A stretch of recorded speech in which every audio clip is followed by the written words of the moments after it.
Fíjense que aquí hay una dinámica, hermano, y anda por toda la Biblia. Cuando Dios se revela a sus siervos, a sus siervas, especialmente como dice Joel capítulo 2, que en los postreros días, refiriéndose del Pentecostés para acá, Dios iba a derramar su espíritu sobre todo el mundo, básicamente sobre todo el mundo creyente.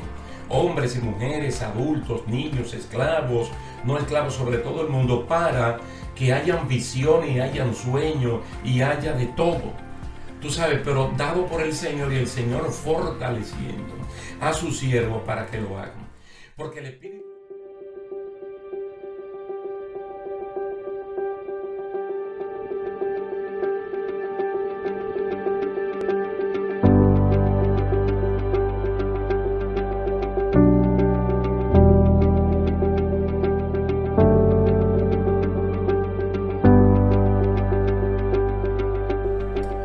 Saludos, mis queridos hermanos, que Dios les bendiga grandemente. Es un placer estar de nuevo con ustedes aquí en esta serie de estudios. Daniel mira hacia el futuro.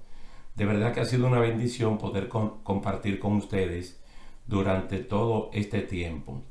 Después de haber visto ya el capítulo 10 del libro de Daniel, muy interesante para cada uno de nosotros, yo le había prometido que teníamos que hacer un alto para hablar de Ezequiel, especialmente del capítulo 37. Ezequiel y Daniel, Sadrach, Mesach y Abednego son de los nombres que más se destacan de ese grupo de jóvenes de Judá que fueron llevados cautivos a Babilonia. Uno primero que otro, pero más o menos en el mismo tiempo. Ustedes saben que todo el ataque hacia el pueblo de Judá de parte de Babilonia comenzó en el año 605 a.C. y en el año 586 pues ya todo culminó. 20 años de sitio, de asedio y capturando personas, sacándolos y llevándolos a Babilonia. Probablemente Ezequiel fue llevado en el año 597 a.C. y tal vez los muchachos Daniel, Sadrach, Mesach y Abednego cerca del 586, pero unos años más, unos años menos, es más o menos lo mismo. Ahora, como nosotros hemos estado viendo aquí en Daniel 2, Daniel 7, básicamente, una sucesión de imperios y siempre tienen que ver con Israel, entonces aquí nosotros tenemos que ver lo que se llama el retorno y la reunificación de ese pueblo o de esa nación. Para que ustedes vean que si uno cree en esto de Ezequiel 37, entender y creer todo el mensaje de la palabra del Señor no va a ser difícil o no lo es. Porque es que a través de los años hemos visto que lo que Dios dice en su santa y bendita palabra se cumple al pie de la letra. Nosotros, por ejemplo, hablamos de un reino unido, el reino de Israel, 12 tribus. Como nosotros podemos decir 12 estados o 12 provincias o 12 departamentos. En el caso nuestro de los dominicanos hablamos de provincias, 12 provincias. Entonces su primer rey es Saúl, su segundo rey es David y el tercer rey del reinado unido pues es Salomón.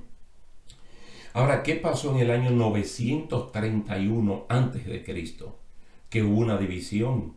El reino de Israel se dividió en dos partes, el reino del sur y el reino del norte. El reino del sur con dos tribus, Judá y Benjamín. Eso pasó a llamarse Judá.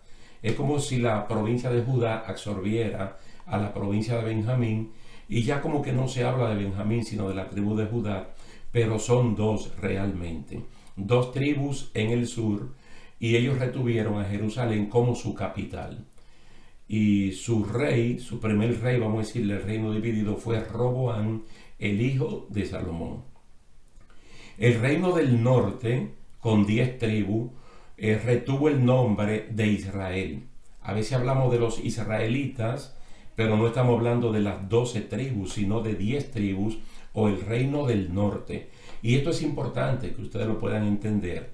Y si usted le presta atención, esto no es difícil de comprender, porque nosotros mismos hemos pasado por divisiones territoriales.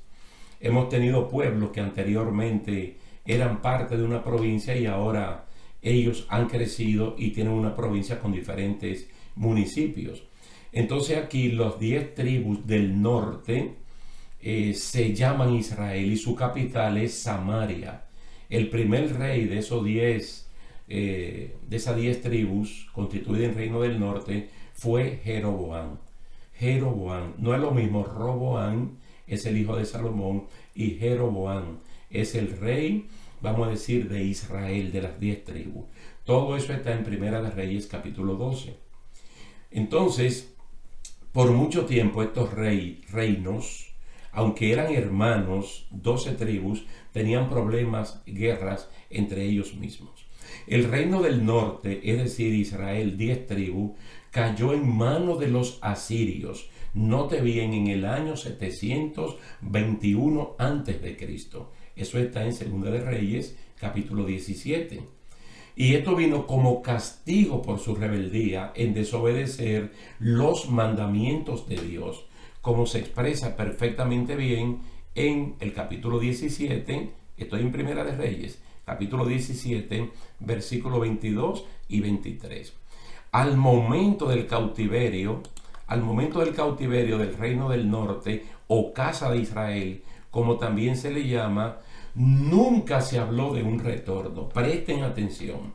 Estas 10 tribus Dios la está castigando, la está mandando a Asiria y le está haciendo conciencia por qué se van para allá, pero nunca se le dijo que ellos iban a volver. Porque hemos venido estudiando el caso de Judá, de los judíos, de los benjamitas, que ellos se van 70 años de cautiverio a Babilonia, pero se les dice que al final de los 70 años de cautiverio en Babilonia, ellos iban a retornar. Y esto para nosotros ya es historia, porque ahí están los libros de Esdras y de Nehemías, y libros posexílicos como Zacarías, Ageo y Malaquías, que atestiguan el cumplimiento de la palabra del Señor. 2 tribus se van a ir a Babilonia por 70 años. 10 tribus se van a ir a Asiria, no se sabe por qué tiempo. El Señor lo está castigando, se lo están llevando para allá, porque fue un pueblo, las 10 tribus, exageradamente idólatra, pero con exageración. Entonces el Señor, en palabras llanas y sencillas, lo que le está diciendo es: ustedes quieren idolatría, pues yo le voy a dar idolatría por boca y nariz. Entonces permite que los asirios, cuya capital era Nínive, entonces llegaran, invadieran y se llevaran esas 10 tribus. Noten, hermanos, que las cosas de Dios son tan grandes, tan maravillosas, y Dios tiene un control. Mire, Dios tiene un control en todo. Que nosotros hablamos, por ejemplo, de 10 tribus, y tal vez creemos que territorialmente o poblacionalmente eso es mucho. Israel es un país pequeño. Israel siempre ha sido un país pequeño. Actualmente Israel es como del tamaño de El Salvador en Centroamérica. Es un país relativamente pequeño y no es que ha sido tan grande, ni siquiera en el tiempo de mayor expansión que fue en el gobierno de David. Lo que le quiero dejar claro es que si llegan estas personas, ¿cómo es que se llevan 10 y no se llevan 12?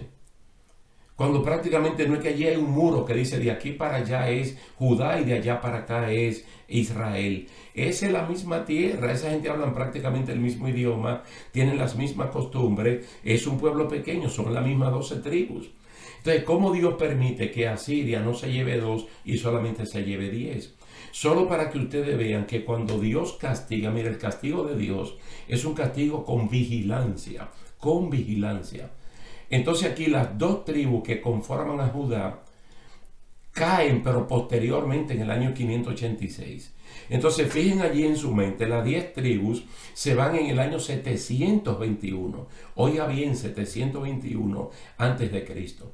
Y las otras 2 tribus que no van para Asiria, sino para Babilonia, se van en el año 586, caminando a 200 años de diferencia entre una cautividad y la otra cautividad. Todo esto, mire, todo esto ocurrió exactamente como Jeremías en el capítulo 25 lo profetizó. 70 años después, el rey de los persas, porque ya no estaban gobernando los babilonios, sino los medos y los persas, 70 años después, el rey de los persas, que dominaba sobre toda Babilonia, como acabo de decirle, llamado Ciro el Grande, decretó el fin del cautiverio y él promulgó la libertad para que todos los que quisieran regresar a Judá lo hicieran. Esto ustedes lo pueden comprobar leyendo Segunda de Crónicas, capítulo 36, versículos 22 y 23. Yo le puedo leer esa partecita para que ustedes lo lean después, pero lo escuchen ahora. Así dice Ciro, rey de los persas: Jehová, el Dios de los cielos, me ha dado todos los reinos de la tierra, y me ha mandado que le edifique casa en Jerusalén, que está en Judá. Quien de entre vosotros pertenezca a su pueblo, que sea Jehová su Dios con él, y suba allá. Recuérdense que cuando estuvimos hablando de las 70 semanas, en Daniel capítulo 9, hablamos que desde la orden para la salida, desde la salida de la orden para restaurar a Israel y al templo hasta su consumación, iban a haber 7 semanas de años, es decir, 49 años, que fue todo el tiempo que ejercieron Jesúa, Zorobabel, Nehemías, todo ese equipo para reconstruir el templo y la ciudad. ¿Quién dio la orden? Ciro el Grande, el fundador del imperio persa, que en el libro de Isaías, ahora no recuerdo el capítulo, dice allí que Dios tomó a su siervo Ciro por la mano derecha para hacer lo que él tenía que hacer. Yo creo que vamos bien hasta este momento porque un poco de historia nos hace bien. Porque entendiendo lo que ocurrió en el pasado, la fe de uno crece para entender lo que viene en el futuro. Y estamos hablando de que Daniel mira hacia el futuro. Y en este caso de Ezequiel, en el capítulo 37, sin duda alguna, está mirando específicamente hacia la reunificación y el retorno del pueblo de Israel, que según pienso yo, algo que ocurrió en el año 1948, para mí es uno de los milagros más grandes ocurridos en el siglo XX, pero que mucha gente viendo no ven. Entonces, el gobierno de Israel se mantuvo unido con sus 12 tribus, como ya le dije, por espacio de 120 años. Gobernaron Saúl, David y Salomón en ese mismo orden. Saúl fue su primer rey y obtuvo un reinado sin salir a buscarlo y sin recibirlo por herencia de su padre Cis, que era un valeroso soldado benjamita. Pero fue algo que Dios así lo determinó. Bueno, en manos de Roboam, el hijo de Salomón, es que viene la ruptura. Roboam no tuvo visión, no tuvo sabiduría para poder seguir lidiando con la gobernanza del pueblo de Dios unido. Entonces se separaron y comenzaron a llamarse Casa de Judá y Casa de Israel. Desde que usted lee, por ejemplo, Ezequiel, el capítulo 36, ya la Biblia comienza a hablarte allí de 2 palos. Un palo que se llama Casa de Judá y un palo que se llama Casa de Israel. Uno tiene 2 tribus, otro tiene 10 tribus. Entonces, juntos, los dos en una sola mano, Dios lo que está diciendo es que el pueblo de Israel se va a unificar de nuevo. Imagínate que la República Dominicana y la República de Haití, que conforman la Quisqueya o la isla de Santo Domingo, la Hispaniola, como se le llamen, que cuando llegaron los conquistadores eran 5 cacicazgos, como que uno vuelva a lo mismo. Y en vez de tener 2 naciones y tantos departamentos y provincias, entonces una isla que no es tan grande, de 77,000 kilómetros cuadrados, entonces tenga 5 departamentos o 5 provincias. No creo que eso vaya a ocurrir, por lo menos en este tiempo. Pero en el caso de Israel, porque es un milagro grande de parte del Señor, es lo que nosotros vemos que sí va a ocurrir. Entonces, esta separación de la casa de Judá y de la casa de Israel duró miles de años, porque las 10 tribus que conformaron la casa de Israel o el reino del norte nunca más volvieron a su tierra. Fíjese que Ezequiel está profetizando, vamos a decir así un número redondo, en el año 597 antes de Jesucristo.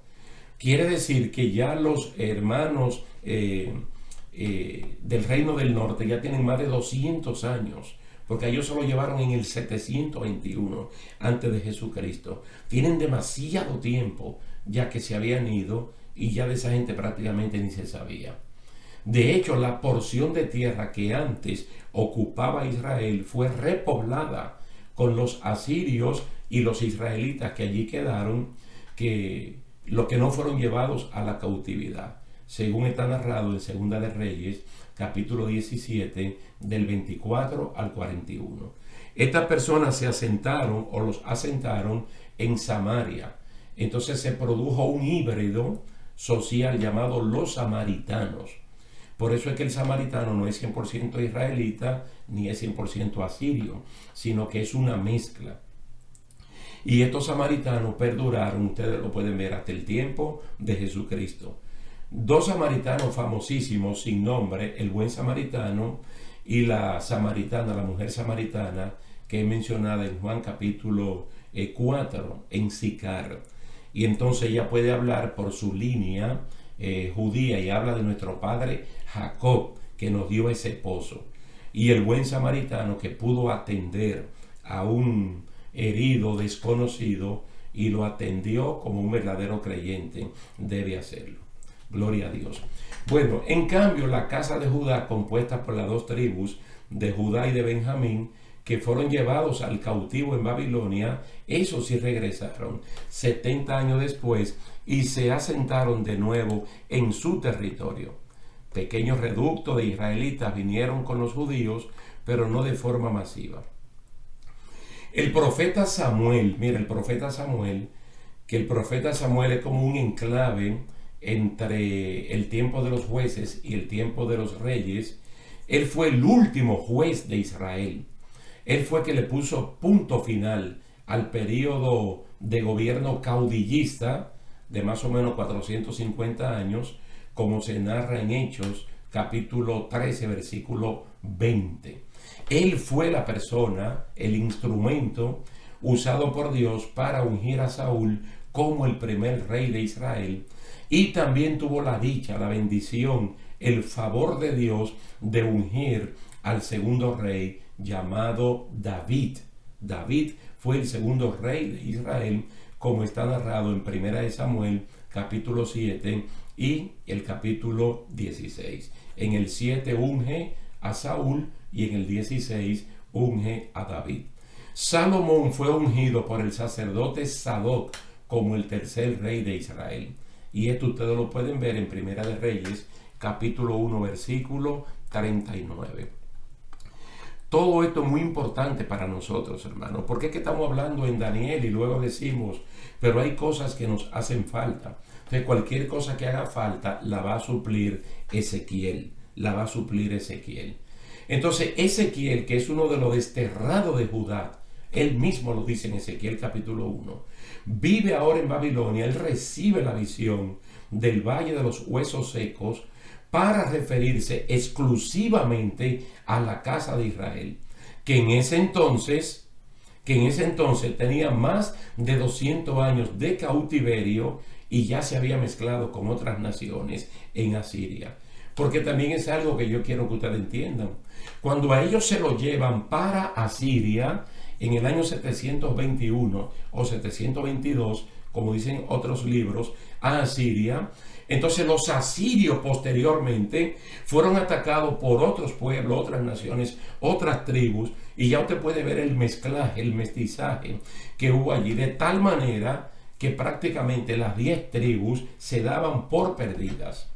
Pero fíjense en su mente, hagan la visión de que Ezequiel 37 es exclusivamente una profecía para las 10 tribus de Israel. Para las 10 tribus, no para las 12, y no para otro pueblo. Es muy parecido como la revelación de las 70 semanas.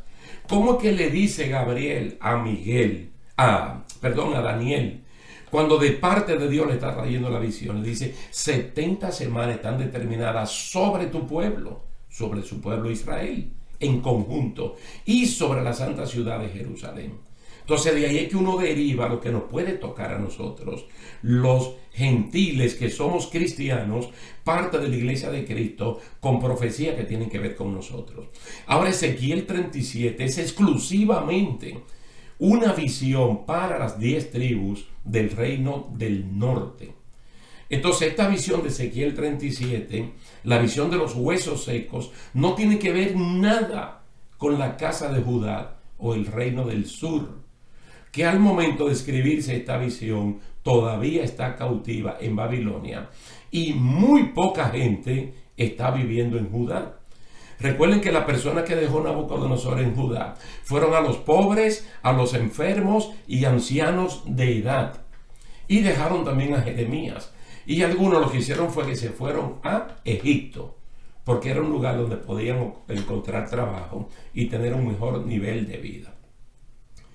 Dios se encargó de que Jeremías le hiciera ver a los judíos, no a los israelitas, que ellos iban a retornar 70 años después. Todo eso está en Jeremías capítulo 29, versículo 10. Jeremías 29 es una joya que nosotros la utilizamos mucho en este tiempo. Porque como había un falso profeta llevándole la contraria a Dios, diciendo que el cautiverio era, su fin era el año próximo, que no iban a durar más de 2 o 3 años, Jeremías, Dios le manda a decir al pueblo por Jeremías que se casaran, que estudiaran, que trabajaran y que oraran por la paz, es decir, la prosperidad de la nación, porque ellos iban a quedar allí por 70 años. Todo esto para tener una idea de lo largo que fue el proceso de los israelitas, el reino del norte, para poder retornar a su tierra, y por qué la figura del valle de los huesos secos de Ezequiel 37. Para representar de forma simbólica la pérdida total de la esperanza en el retorno. Ustedes saben que mientras un ser animal, para generalizar, está vivo, hay esperanza. Pero cuando ya muere, pues ya las esperanzas también mueren y el animal o la persona, lo que sea, es solo de sepultarse y ya. Entonces esa es la figura que el Señor está utilizando, la de un valle de huesos secos, pero en extremo, como vamos a ver cuando estemos leyendo la palabra del Señor. Una esperanza, una esperanza que retomada de nuevo nos dice cuándo sería su cumplimiento, pero que Israel volvería de nuevo a su tierra y que junto con Judá será de nuevo una nación unida, como en los tiempos de Saúl, David y Salomón. Entonces vamos a encontrar en la primera parte de Ezequiel 37, los versículos 15 al 28, ahí está todo lo que el Señor le dice al pueblo del reino del norte, que ya están cautivos allá. Vamos a ver lo que dice aquí en Ezequiel 37. La mano de Jehová vino sobre mí, me llevó en el espíritu de Jehová y me puso en medio de un valle que estaba lleno de huesos. Me hizo pasar cerca de ellos a su alrededor y vi que eran muchísimos sobre la faz del campo y, por cierto, secos en gran manera. Y me dijo: hijo de hombre, ¿vivirán estos huesos? Fíjese lo interesante que es cuando Dios está revelando sus planes a sus siervos, especialmente a los profetas, para que ellos puedan decir exactamente lo que Dios le está revelando. Un valle de huesos secos, a veces nosotros decimos un cementerio. Si nosotros decimos que es un cementerio, sería el cementerio más raro, porque los huesos no estaban enterrados, no estaban sepultados. Se supone que en los cementerios pues no se ven los esqueletos, las osamentas, los cadáveres, sino que son sepultados. Pero aquí todo está a flor de tierra, a flor de tierra. Entonces el Señor le da como una especie de tour a Ezequiel para que él visualice bien, para que él se dé cuenta que allí está absolutamente todo muerto, que no hay vida. Ustedes pueden estudiar y darse cuenta que las células óseas y las células muertas que componen el pelo, las uñas, vamos a decir, son las últimas en desaparecer. Y entonces allí no había absolutamente nada vivo. Por eso es que el Señor le dice a Ezequiel: hijo de hombre, ¿vivirán estos huesos? Yo, desde que estudié esto, tomé para mí la respuesta que le dio Ezequiel al Señor. Como decimos nosotros los dominicanos, él no cayó en el gancho de Dios. Y lo que le dijo es: Señor, solo tú lo sabes. Solo tú lo sabes. Y no se puso a inventar dando una respuesta. Porque el que no sabe no debe responder si uno no sabe. Entonces le dijo: solamente tú lo sabes. Entonces el Señor le dijo: profetiza sobre estos huesos y diles: huesos secos, oíd palabra de Jehová. Así ha dicho Jehová el Señor a estos huesos: yo hago entrar espíritu en vosotros y viviréis. Pondré tendones en vosotros, haré que la carne suba sobre vosotros, os cubriré de piel y pondré en vosotros espíritu y viviréis y sabréis que yo soy Jehová. Alabado sea el nombre del Señor. Fíjate, hay un momento donde uno estudia, por ejemplo, Primera de Corintios, capítulo 15, versos 50 en adelante, o Primera de Tesalonicenses, capítulo 4, del 13 en adelante, y nosotros vamos a encontrar que el milagro de la resurrección, de hecho, es algo que solamente Dios puede hacer, porque el único que tiene poder, oye, la única palabra que tiene poder para que se haga lo que la palabra está diciendo es la palabra de Dios. Entonces aquí hay algo que, humanamente hablando, nadie lo puede hacer. Nadie le puede dar vida a lo que ya está muerto. Nadie. Y una cosa muerta con muchísimos años. No estamos hablando de algo reciente, que le pueden poner un equipo eléctrico y darle movimiento para que aparente vida. Entonces el Señor, mediante su palabra, lo que se llama el Keleusma, que es la palabra de mando, el voz de mando, a través del profeta le dice a esos huesos, le habla. ¿Y quién le va a hablar a una cosa inerte? Y lo inerte te va a responder, y lo inerte te va a manifestar. Fíjese, aquí mismo, en el ambiente donde tú estás escuchando, viendo este mensaje, y yo hablando, nosotros tenemos cosas inertes, una mesa, un micrófono, cualquier cosa que uno le hable, y eso no te va a responder, porque no tiene capacidad para oír, mucho menos para responder. Entonces el Señor le dice al profeta lo que tiene que hacer. Por eso que a continuación él dice: profeticen, pues como me fue mandado. Y mientras yo profetizaba, se oyó un estruendo, hubo un temblor y los huesos se juntaron, cada hueso con su hueso. Esto es lo que se llama un milagro extraordinario. Extraordinario. Porque el siervo de Dios está soltando la palabra, no la palabra de su propia voluntad. Porque Primera de Pedro dice que los santos siervos de Dios no hablaron por sí mismos, sino bajo la inspiración de Dios. Cuando Él suelta la palabra, inmediatamente hay una reacción de los huesos secos. Los huesos secos son las 10 tribus, que hace cientos de años fueron llevados a la cautividad. Entonces dice que hueso con hueso se va formando. Pero mira que aquí que está el milagro grande. Imagínate que dentro de esas personas que están allá hay un esqueleto con hueso de una persona llamada Andrés. Y al lado hay hueso de una persona que se llamó José. Entonces los huesos de José no van donde está Andrés. Y los huesos de Andrés no van donde está José. Ese es un milagro grande. Pero otra cosa es que los huesos que son parte del fémur no vienen aquí a la clavícula. O que los huesos del antebrazo no van al fémur, sino que cada hueso de cada persona y cada hueso en el orden del esqueleto humano allí se va haciendo. ¿Por qué? Porque la palabra de Dios es creativa. La palabra de Dios es poderosa.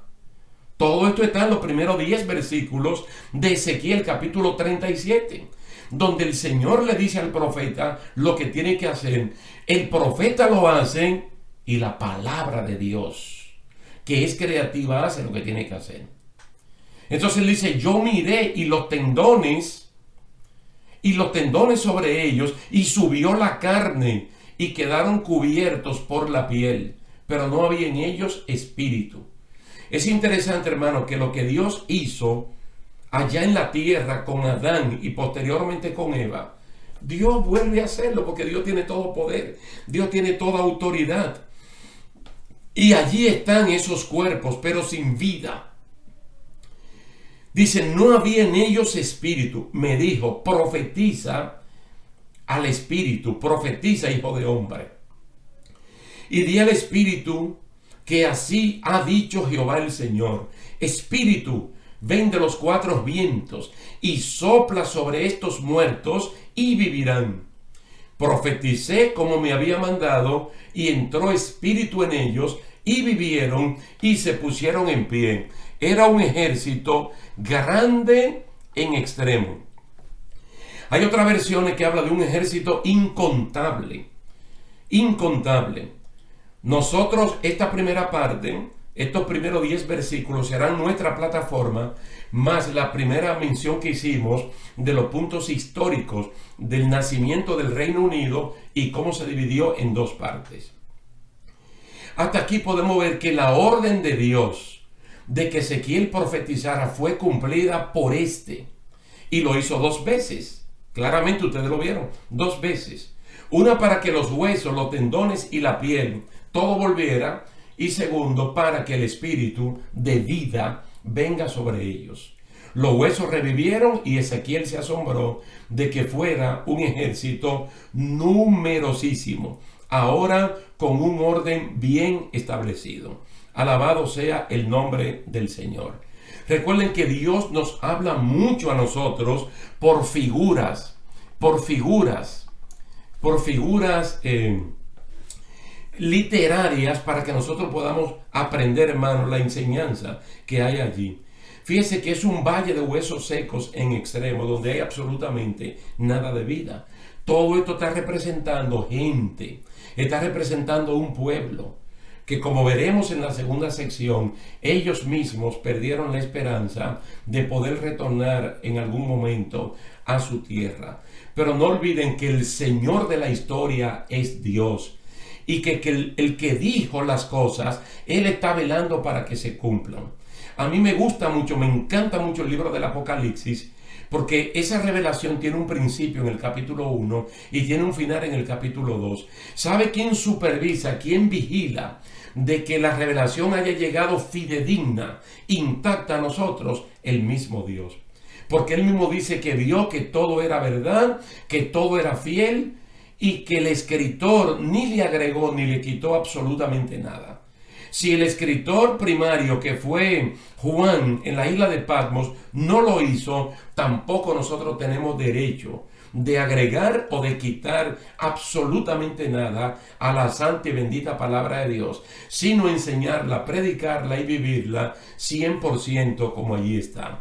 Vamos a dejarlo hasta aquí por este momento. Y en nuestro próximo encuentro vamos con la segunda parte de Ezequiel 37, los versículos 11 en adelante. Así es que le damos gracias, gloria y honra a nuestro Dios y a cada uno de ustedes por la atención prestada, y deseándole que la próxima vez podamos conectarnos por esta misma vía. Dios le bendiga y hasta la próxima. Y él está reconociendo el pecado y está orando no solo por la casa de Judá, sino por los moradores de Jerusalén, dice, y de todo Israel. Y dice, los de cerca y los de lejos, en todas las tierras donde los ha echado a causa de su rebelión con que se rebelaron contra ti. Daniel 9, capítulo 7. Bueno, qué forma tan bonita de orar, hermano, por el que está dentro y por el que está afuera.